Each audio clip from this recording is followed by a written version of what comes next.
విక్రమార్కుడు బేతాళుడి శవాన్ని మళ్ళీ భుజం మీద వేసుకొని ఆలయం వైపు నడక ప్రారంభించాడు. యథాప్రకారం బేతాళుడు విక్రమార్కుడికి మౌనభంగం కలిగించడానికి కథ చెప్పడం ప్రారంభిస్తాడు. పూర్వం మహానందిలో ఒక యువకుడుండేవాడు. అతని పేరు సుధాముడు. అందగాడు, ధైర్యవంతుడు, తెలివైనవాడు. ఆ మూడింటికి మించి మంచివాడు. కొంతకాలానికి సుధాముడికి పెళ్లి జరిగింది. అతని భార్య పేరు చంద్రలేఖ. అపురూప సౌందర్య రాశి. కొంతకాలం సుధాముడి జీవితం ఆనందంగానే గడిచిపోయింది. కాలం ఎల్లప్పుడూ ఒకే రకంగా ఉండదు కదా.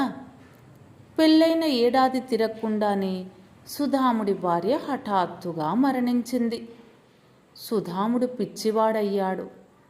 దేశాటన చేస్తూ కనిపించిన పుణ్యక్షేత్రాలను దర్శించుకుంటూ ఏళ్ల కొద్దీ గడిపాడు. ఒకరోజు మధ్యాహ్నం వేళ సుధాముడు ఒక గ్రామం చేరి ఒక గృహిణి దగ్గర భిక్షను స్వీకరించి అక్కడకు దగ్గరలో ఉన్న ఒక చెట్టు కింద కూర్చొని దాన్ని తినసాగాడు. ఆ సమయంలో ఒక గద్ద పామును పట్టుకు వచ్చి చెట్టుపై వాలి దాన్ని చంపుకు తినసాగింది. గద్ద కాలిగోళ్లతో పామును చీల్చి పట్టుకొని వాడి అయిన ముక్కుతో పొడుస్తుండగా ఆ బాధ భరించలేక పాము మెలికలు తిరిగిపోతుండగా దాని నోటి నుండి విషం కక్కింది. అది జారి సుధాముడు తింటున్న ఆహారంలో పడింది. సుధాముడు దాన్ని గమనించలేదు. ఆ ఆహారం తిని అతను ప్రాణాలు విడిచాడు. రాజా, విన్నావుగా ఈ కథ. ఇప్పుడు చెప్పు, సుధాముడి మరణానికి కారకులెవరు? అతనికి భిక్ష పెట్టిన ఇల్లాలా, పామును చెట్టుపైకి తెచ్చిన గద్ద, లేక విషం కక్కిన పామ? ఈ ముగ్గురిలో సుధాముడి మరణానికి నిజమైన కారకులెవరో చెప్పు అంటూ విక్రమార్కుడికి తను ఇచ్చిన శాపాన్ని తిరిగి గుర్తు చేశాడు బేతాళుడు. బేతాళ, ఈ ముగ్గురిలో ఎవరూ సుధాముడి మరణానికి కారకులు కాదు. అతడి ఆకలి తీర్చేందుకు భిక్ష ఇచ్చిన ఇల్లాలికి అన్నదాన ఫలం దక్కుతుందే తప్ప ఆ హత్యాపాతకం అంటదు. గద్ద తను చెట్టుపైకి పామును చేర్చుకుంది. తను ఆహారం తినడానికే తప్ప సుధాముడి మరణం కోరుకుని కాదు. అందుకని ఆ పాతకం గద్దకు కూడా అంటదు. పాము తన బాధ కొద్దీ విషం కక్కిందే తప్ప సుధాముడి మరణానికి అని ప్రయత్నపూర్వకంగా చేసిందేమీ కాదు. కనుక పాముకు కూడా ఆ పాతకం అంటదు. సుధాముడి మరణానికి కారణం విధి అంటూ విక్రమార్కుడు సమాధానం చెప్పడంతో అతడికి మౌనభంగమై బేతాళుడు అదృశ్యమై తిరిగి మహావృక్షాన్ని ఆశ్రయించాడు.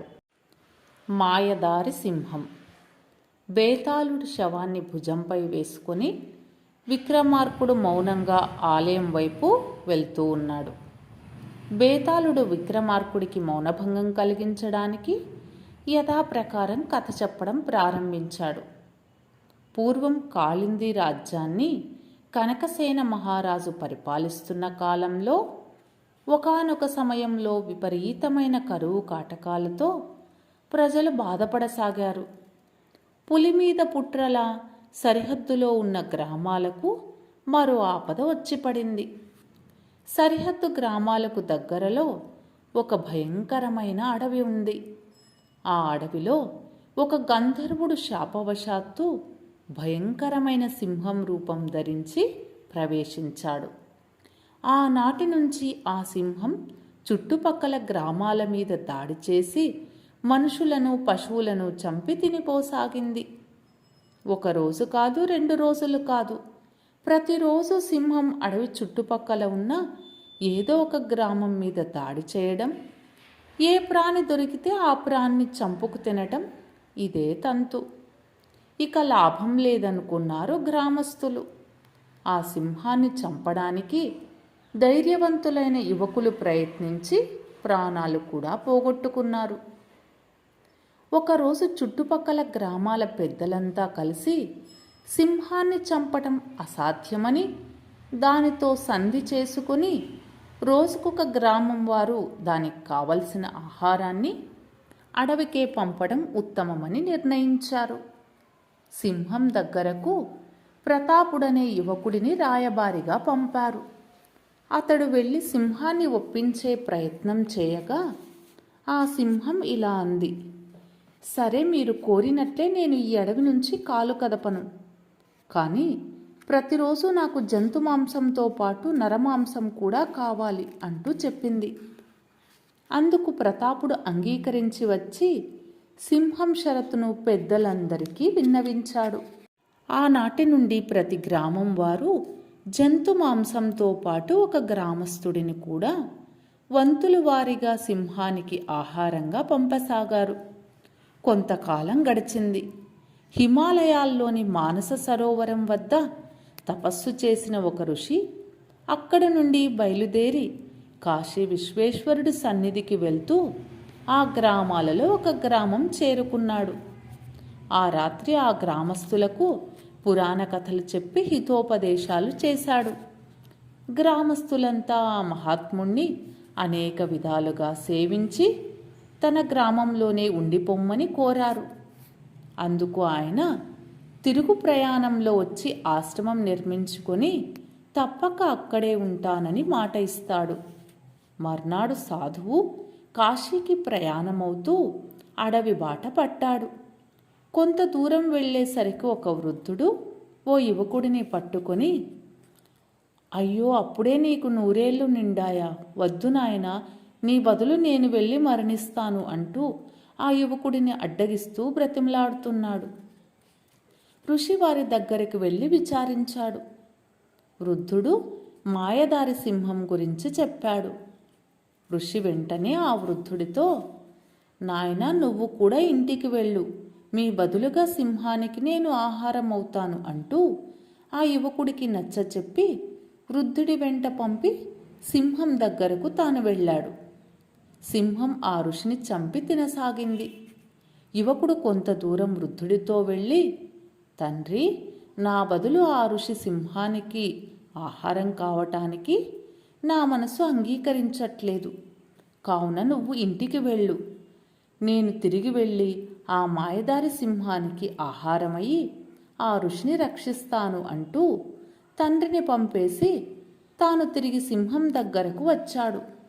అప్పటికే అది ఋషిని చంపి ఆరగిస్తుండటం చూసి ఎంతో కలత చెంది ఇలా అంటాడు: ఓ మృగరాజా, నీవు కసాయిదానివి, నీకు ఆహారం కావలసింది నేను.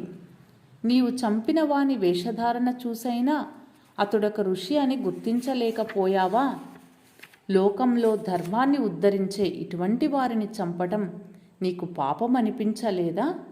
రా, నన్ను కూడా చంపు అంటూ ఆవేశంగా సింహాన్ని దూషించాడు.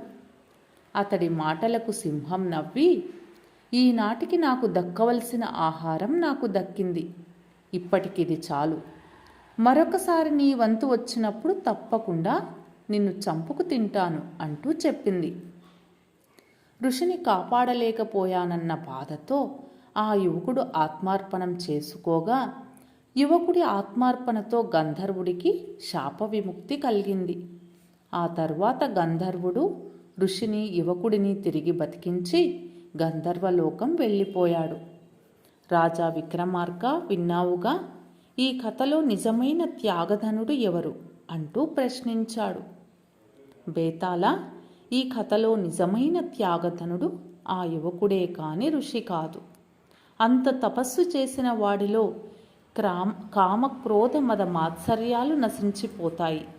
ప్రాణం మీద, దేహం మీద వారికేమాత్రం మమకారం ఉండదు. కనుక ఋషి చేసిన త్యాగం గొప్పది కాదు. చావంటే అందరికీ భయమే. ప్రాణాలను కాపాడుకోవడానికి సాధారణ మానవులందరూ ఎంతో తాపత్రయపడిపోతారు. అటువంటిది ప్రాణాలు కాపాడుకునే అవకాశం అందివచ్చినా దాన్ని కాదనుకుని ఋషిని కాపాడటానికి తిరిగి మృత్యువును వెతుక్కుంటూ వచ్చిన ఆ యువకుడే నిజమైన త్యాగధనుడు అంటూ చెప్పాడు. ఈ విధంగా విక్రమార్కుడికి మౌనభంగం కలగటంతో బేతాళుడు అదృశ్యుడై తిరిగి మహావృక్షాన్ని ఆశ్రయిస్తాడు.